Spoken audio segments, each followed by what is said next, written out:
할렐루야. 네, 한 주간 평안하셨습니까? 네, 명절 연휴가 이제 시작됐습니다. 우리 좌우 앞뒤에 계신 분들 얼굴 보시면서 우리 명절 인사해 볼까요? 추석 명절 건강히 보내십시오. 인사하겠습니다. 명절 건강히 보내세요. 네, 명절 건강히 보내십시오. 예, 예, 벌써 명절 때가 돼서 이동을 많이 하더라고요. 그래서 TV를 보니까 자동차 사고도 많이 나고 그러던데 여러분 이동하실 때 조심하시고 건강한 명절 꼭 보내시기를 기원합니다. 성도 여러분, 오늘은 제가 설교에 대한 기도에 대한 설교를 하려고 해요. 혹시 여러분 중에 또 기도야? 라는 생각이 드실지도 모르겠습니다. 성도님들은 아셔요. 목회자들이 거의 설교 때 예배 아니면 말씀 아니면 기도에 대해서 반복적으로 설교하는 거. 그러면 들으면서 그런 생각이 들죠. 설교할 게 저거밖에 없으신가? 그런데 말입니다. 부모님들이 자녀들에게 가장 자주 하는 말이 뭘까요? 공부해라. 여러분들도 많이 해보셨죠? 그럼 왜 공부하라는 말을 그렇게 자주 하십니까? 애들이 공부를 잘 안 하니까. 그러니까 목회자들이 기도에 대해서 매번 강조하는 건 뭐예요? 성도들이 기도를 잘해서 안 해서? 안 해서. 그래서입니다. 그런 취지에서 오늘도 저는 기도에 대해 또 한 번 여러분에게 설교하겠습니다. 무엇보다도 우리 성도들에게 있어서 기도는 하나님과 교제하는 중요한 수단인 동시에 신앙생활에 있어서 가장 필수적인 요소입니다.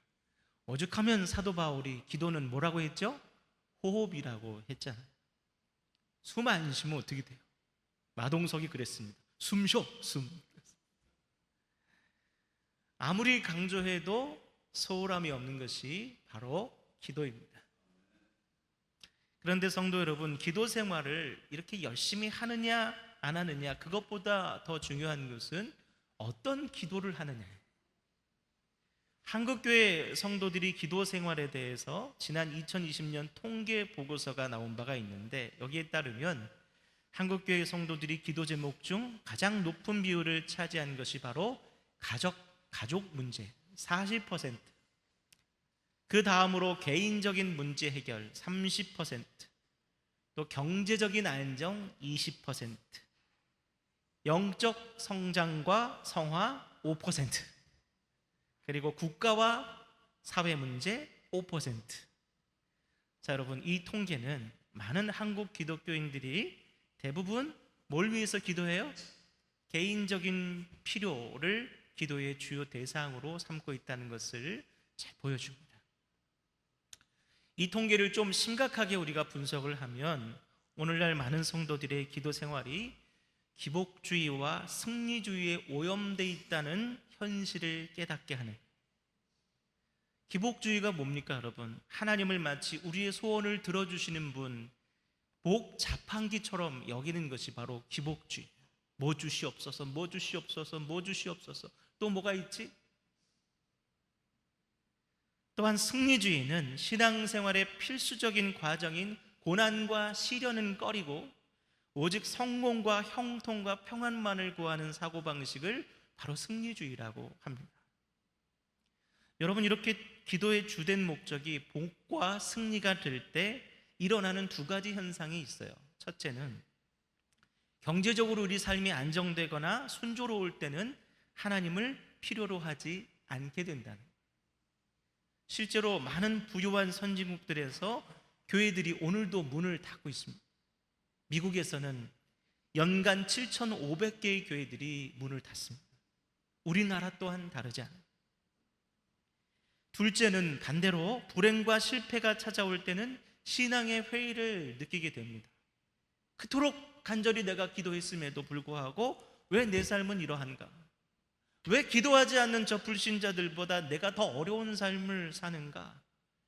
기도의 효능감을 잃어버리게 되고 하나님의 선하심을, 더 나아가서는 하나님의 실제하심도 의심하게 되는 거죠. 이처럼 여러분, 성도가 무엇을 구해야 하는가? 어떤 기도를 해야 하는가? 이것은 단순히 또 뭘 구하지? 라고 하는 기도 제목의 문제가 아니라는 거예요. 성도의 신앙생활의 목적과 동기와 직결된 문제이라는, 쉽게 말하면 현재 우리의 기도의 상태가 곧 우리의 신앙의 모습이라는 거예요. 19세기 정치가이자 미식가인 앙헬름이라는 사람이 있습니다. 이분이 여러분이 드라마에서 한번 좀 들어보셨던 그 말을 했어요. 내가 무엇을 먹는지 내게 말해주면 나도 내가 어떤 사람인지를 말해주겠다. 여러분, 이처럼 우리의 기도는 우리가 어떤 신앙을 가졌는지를 보여줍니다. 얼마나 내 신앙이 건강한지, 왜곡되지 않았는지, 위험한 것은 아닌지 뭘 보면 알 수 있다고요? 기도의 내용을 보면 알 수 있다는 거예요. 오늘 저는 사도 바울이 빌립보 교회를 위해 하나님께 간절한 마음으로 드린 기도를 통해서 현재 우리의 기도의 모습과 상태를 점검하고 돌아보고자 합니다. 더불어서 우리 신앙의 척도라고 할 수 있는 우리의 기도에 어떤 기도들이 담겨야 하는지, 무엇이 건강한 기도인지를 세 가지로 나누어서 살펴보고자 합니다. 먼저 첫째로, 사도 바울의 기도에는 하나님께 대한 감사와 기쁨이 담겨 있습니다. 우리 빌립보서 본문 1장 3절에서 5절 말씀을 다 같이 함께 읽습니다. 함께 읽습니다. 내가 너희를 생각할 때마다 나의 하나님께 감사하며 간구할 때마다 너희 무리를 위하여 기쁨으로 항상 간구하며 너희가 첫날부터 이제까지 복음을 위한 일에 참여하고 있기 때문이라. 아멘. 본문에 나타난 이 바울의 기도 속에는 감사와 기쁨, 즉 감사와 기쁨으로 시작하는 내용이 나옵니다. 그는 빌립보 교인들을 향해서 내가 너희를 생각할 때마다 하나님께 감사한다. 그리고 너희를 위해 간구할 때마다 기쁨이 내 마음 가운데 가득하다. 이렇게 말하고 있습니다. 여기서 감사한다의 헬라어는 유카리스토라고 하는데, 그냥 어떤 상황에 대해 이렇게 되니까 너무 감사해 라고 하는 그런 감사가 아니라 하나님께 대한 깊은 신뢰와 사랑을 포함한 감사. 그러니까 하나님을 믿으니 감사가 나요. 하나님을 신뢰하니 마음에 감사가 생깁니다. 빌립보서는 여러분 잘 아시다시피 옥중 서신입니다. 즉 사도 바울이 로마의 감옥에 연금되어 있는 상태에서 쓰여진 편지가 바로 빌립보서란 말이에요. 그는 로마의 재판을 기다리고 있었고 언제 사형이 언도될지 모르는 위태로운 상황에 있었습니다. 그럼에도 그는 기도의 첫머리를 감사로 시작하고 있어요. 어떻게 그럴 수 있을까요? 이는 바로 그의 감사가 자신의 현재 상태와 상황에 상관없는 그가 가진 하나님께 대한 깊은 신뢰의 표현이기 때문입니다. 우리 6절 말씀을 다 같이 한번 또 읽어볼까요? 6절입니다. 함께 읽습니다. 너희 안에서 착한 일을 시작하신 이가 그리스도 예수의 날까지 이루실 줄을 우리는 확신하노라. 아멘. 이 말씀을 보면 사도 바울은 지금 현재의 일들 때문에 감사한 것이 아니라 우리 안에서 착한 일을 시작하신 하나님께서 미래에 이루실 줄을, 앞으로 이루실 줄을 신뢰하기 때문에 나는 감사한다 라고 얘기합니다. 감사하라고 그러면 오늘 감사할 제목이 없는데, 그게 아니야. 하나님이 이루실 일 때문에 감사하는 거예요. 성도 여러분, 여러분은 기도가 쉬우십니까? 안 쉬워요. 힘드시죠? 어떤 분은 말해요. 목사님, 저는 뭘 기도해야 될지 도무지 모르겠어요. 신방 가서 기도 제목이 뭡니까? 라고 물어보면 가족 건강과 자녀 위해서 라는 거 내놓고 그 다음에 내놓지를 못하세요. 그게 끝이에요. 여러분, 우리가 왜 그토록 기도하기 힘든 줄 아십니까? 바로 감사하기가 힘들기 때문에, 하나님을 좀처럼 깊이 신뢰하지 못하기 때문에, 그래서 그분이 내 삶에서 시작하신 착한 일들을 이루실 줄을 확신하지 못하기 때문에 선뜻 감사도 기도도 나오지 않아요. 그리고 감사가 안 나오면요, 기도가 끊겨요. 혹시 기도 생활이 여러분 예전 같지 않은 분들 왜 그렇다고 생각하십니까? 감사가 사라졌어요. 감사가. 그리고 왜 감사가 사라집니까? 모종의 일로 모든 순간, 어느 순간부터 하나님을 온전히 신뢰할 수 없게 되어버렸기 때문에, 하나님 믿는다, 믿는데 라고 하면서 안 믿어진다. 그렇습니다. 여러분, 기도는요, 믿음의 문제예요. 우리의 기도에서 감사가 사라지는 것은 하나님을 향한 우리 믿음에 빨간불이 이미 들어온 것입니다. 사랑하는 성도 여러분, 저는 지금 저와 여러분이 기도할 때 습관처럼 하나님 아버지 감사합니다, 이것에 대해서 말하고 있는 것이 아니에요. 사도 바울은 본문 4절 말씀에서 내가 간구할 때마다 기쁨으로 항상 간구한다, 이렇게 말하고 있어요. 여러분, 진정한 감사는 기쁨을 동반하는 거예요. 우울한 감사 없습니다, 여러분. 저와 여러분이 하나님을 신뢰함으로 감사의 기도를 드리고 있는 가장 명확한 증거는 바로 기쁨이라는 정서예요. 여러분이 감사는 하는데 마음에 기쁨이 없다? 이것은 진정한 감사가 아니에요. 그래서 빌립보서의 명칭은, 여러분 별칭은 무엇입니까? 기쁨의 서신, 기쁨의 편지예요. 기쁨이라는 단어만 무려 이 빌립보서에서 16번이 나옵니다.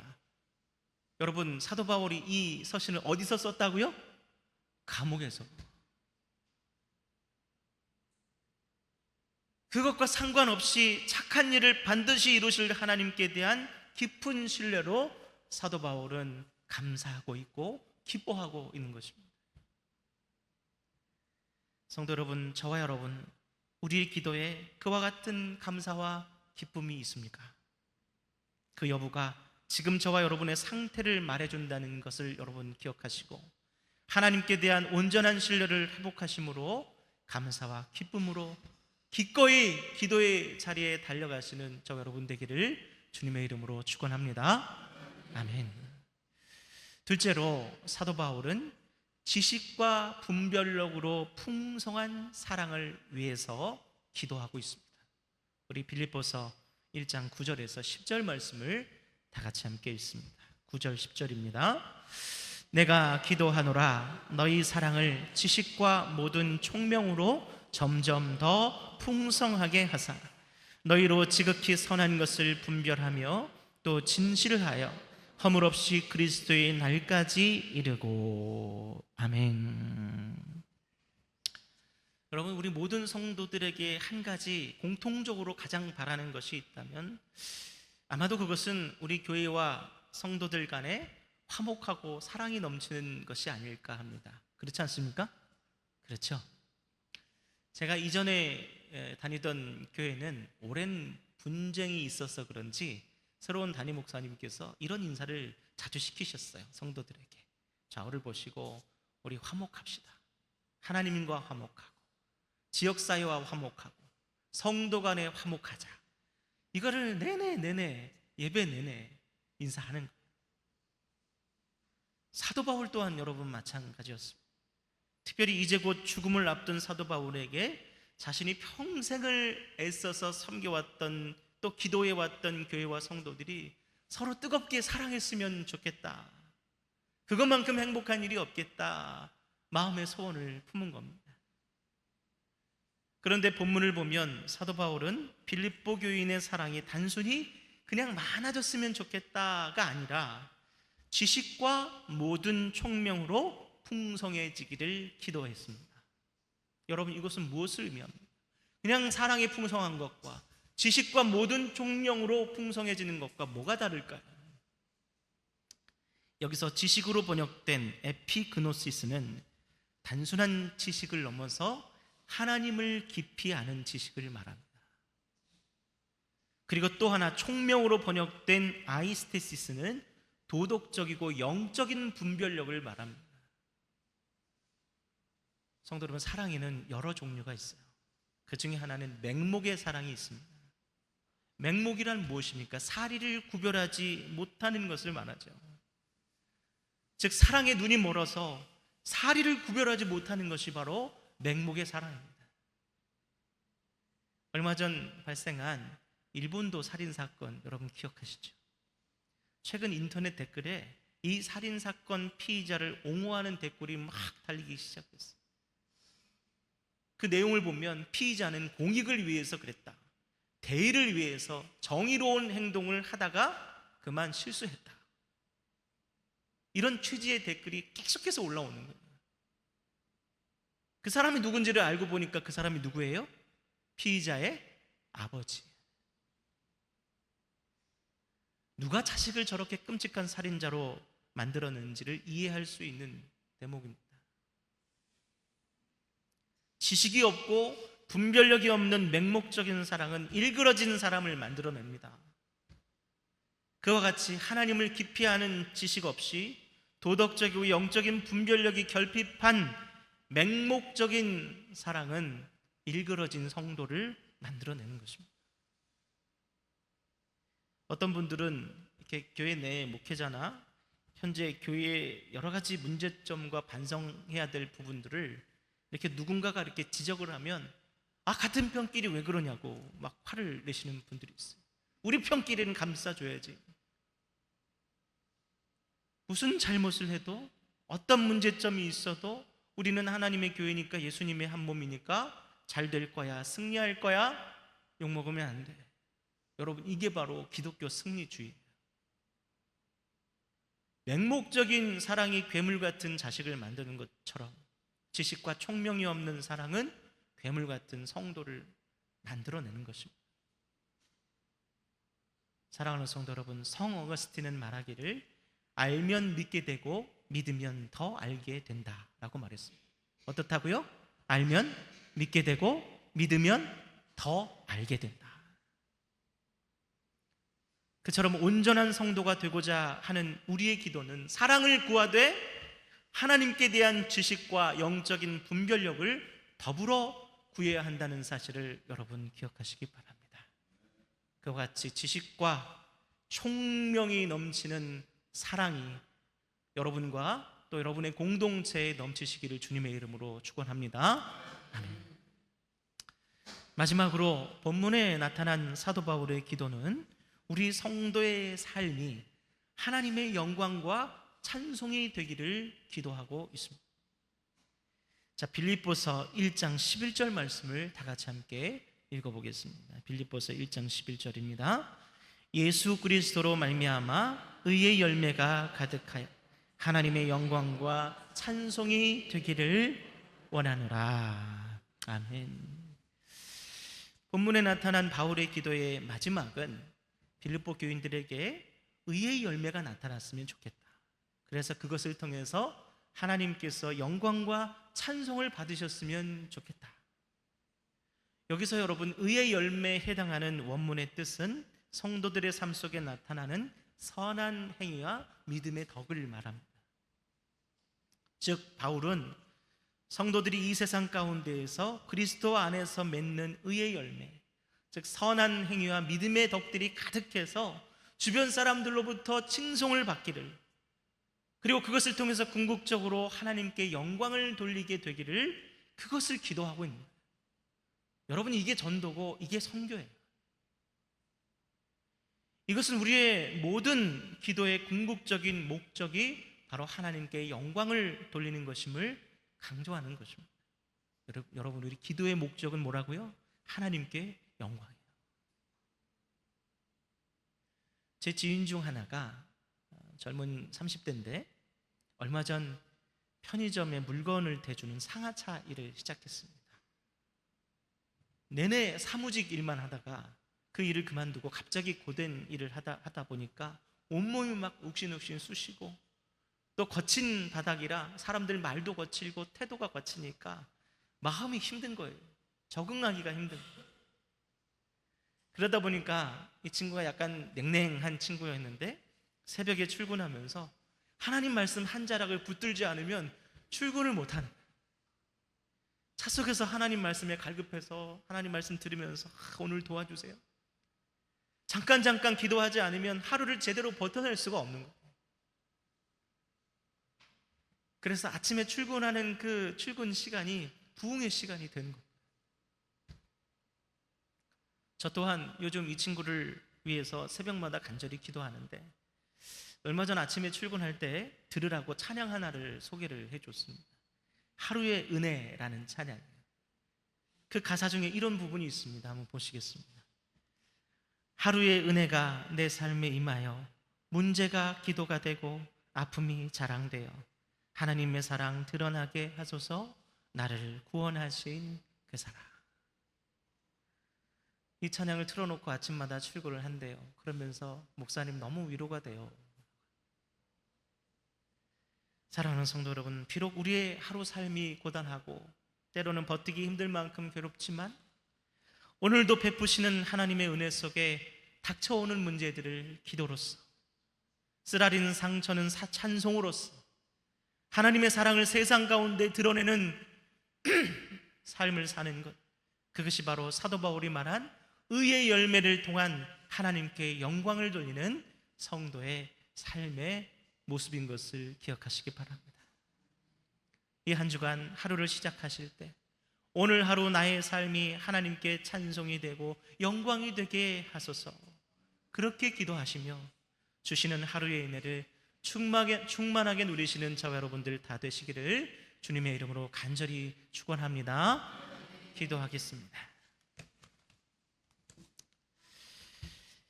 하나님 아버지, 감사합니다.